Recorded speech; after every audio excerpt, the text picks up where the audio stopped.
Hello everyone, welcome back to Discover Your Journey. I'm Deepa, your friendly life coach and psychologist.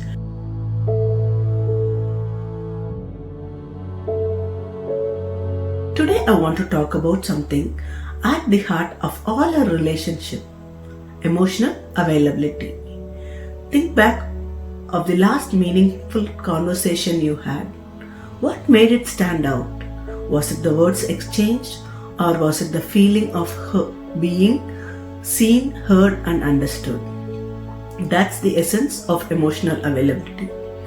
It's not just being there, it's being present all throughout the conversation. Today we are going to explore what emotional availability really means, why is it so crucial in our lives, and how we can cultivate it within ourselves, in all our relationships. Whether you are a parent trying to connect with a teenager, or a partner navigating a relationship, or someone who really wants to improve your connections. Emotional availability is about being open, vulnerable, and engaged with people around us. It's more than just being physically present. It is about being emotionally present. It means listening with empathy, sharing honestly, and creating a space where both parties feel safe to be their authentic selves.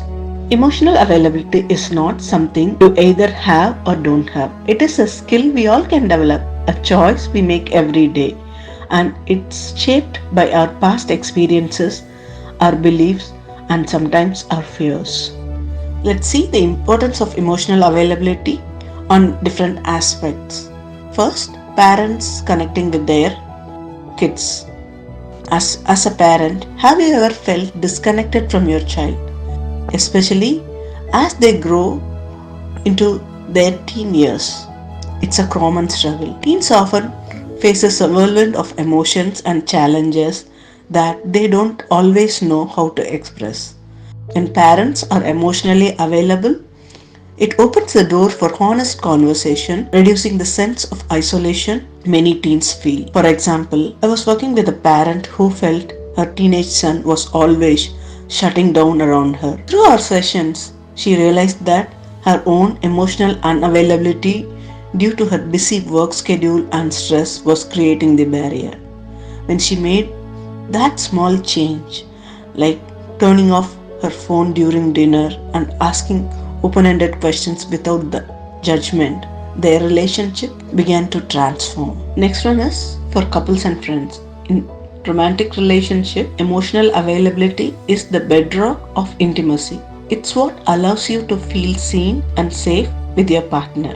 When one or the both partner are emotionally unavailable, it can lead to misunderstandings, resentment, and distance. Think about a time when you or your partner held back feelings out of fear of conflict or rejection. That moment of withholding is where emotional unavailability lives. When we lean into vulnerability instead, we build deeper trust and connection for ourselves. Finally, being emotionally available to ourselves means acknowledging and validating our own feelings. It's about self-compassion, being gentle with yourself when you are struggling rather than burying your emotions. When you practice emotional availability with yourself, it becomes easier to offer it to others. Now that we are starting to understand about emotional availability, we can explore what are the signs of emotional unavailability. How can you tell when someone or even you are emotionally unavailable? Here are some common signs. Emotional distance. Conversations stay on the surface, avoiding deeper or more personal topics. Lack of empathy. Struggling to understand or validate others' feeling. Avoidance of vulnerability. Fear of sharing true feelings or admitting to insecurities. Deflection or distraction. Changing the subject when things get emotional or uncomfortable. Recognizing these signs is not about judgment but about awareness. It's the first step towards making a change. How to become more emotionally available? These are few steps that might help you become emotionally available. Practicing active listening. Active listening means listening not just to respond but to understand. It's an intentional practice that involves giving your full attention, reflecting back what you have heard, and validating the speaker's feeling. This can be especially powerful with teens who often feel unheard. A simple exercise: next time you are in a conversation, put your phone away, make eye contact, and reflect on what the other person is saying. You might be surprised at the difference this makes. The second one is being present. We live in a world full of distraction, phones, work, endless to-do lists. Being present is about choosing to put these aside, even briefly, to fully engage with the person in front of you. It shows that you value them. I often tell parents, your child doesn't need you to be perfect, they need you to be present. Even 10 minutes of undivided attention can mean the world. This really makes a lot of change in our parent-child relationship. Third one is expressing your emotions openly. Vulnerability can feel risky, but it's also the bridge to deeper connection. Share your feelings honestly, even when they are messy or uncomfortable. By doing so, you give others permission to do the same. For example, instead of saying I'm fine when you are struggling, try saying I'm having a rough day today. Simple, honest expressions like this invite others to support you. Fourth one is creating a safe space. A safe space is where emotions are welcomed without criticism or judgment. For teens, this means knowing they can come to you with anything without fear for immediate correction or dismissal. The last one is working on self-awareness. Self-awareness is the ability to recognize and understand your own emotions.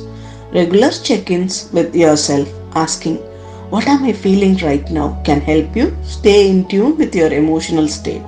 Journaling, mindfulness, or even a quick breathwork exercise can all help you cultivate this awareness. Sometimes emotional availability becomes challenging. We'll see how to overcome them. Seeking guidance from a therapist or coach, practicing self-compassion, and giving yourself permission to make mistakes are all crucial steps in this journey. We have explored the power of emotional availability, what it means, why it matters, and how we can practice it in our daily lives. Emotional availability is the greatest gift you can offer yourself and others. It creates a world where people feel valued, understood, and truly connected. Let's commit being that presence in each other's lives. I challenge each one of you to take one step towards becoming more emotionally available today. Thank you for watching. Have a wonderful day. See you again soon with an interesting topic.